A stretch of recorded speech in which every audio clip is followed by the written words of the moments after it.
欧盟12是决定无限期冻结诺西亚中央银行伫咧欧洲的资产，好代表7兆7000亿。按算未来若是有必要，就会摕这条钱来援助乌克兰。当然，诺西亚迄边一定是批评欧盟安尼动因的钱是非法的。另外，诺西亚乌克兰咧朝停战，美国是提议，互乌克兰伫咧2027年进前加入欧盟。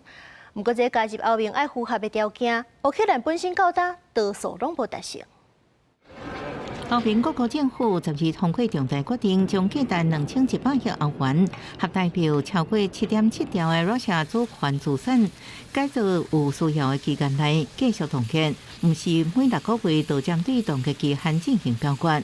这项决定消除匈牙利甲斯洛伐克可能伫某一个时间点拒绝延长冻结的风险。这两国甲莫斯科的关系真好，若因好快延长冻结，会迫使欧盟将资金献予罗夏。目前担任欧盟敦促主席的丹麦财长12强调，欧洲已经感受战争的冲击，继续援助乌克兰是有必要。Because we already feel the effects of the war, I think we have to foresee that the effects will be even more severe to European security if we're not able to help Ukraine.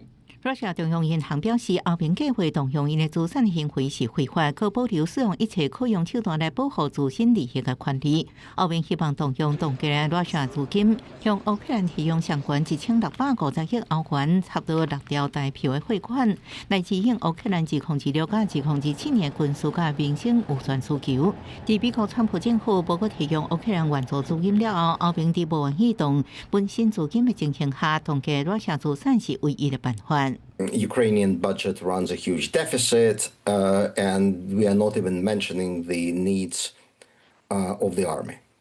So the bottom line is this money is vital for Ukraine, and the Europeans must find a way of providing money to Ukraine.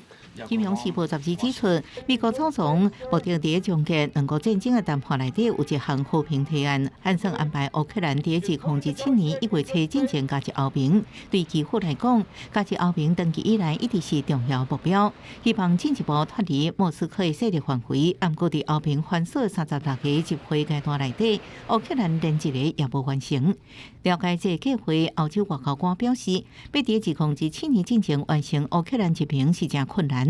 而且目前也不清楚欧盟领导层是不是支持这个想法。有真侪欧洲官员甲外交人士表示，这目标日期完全无可能。公司新闻警员请评价。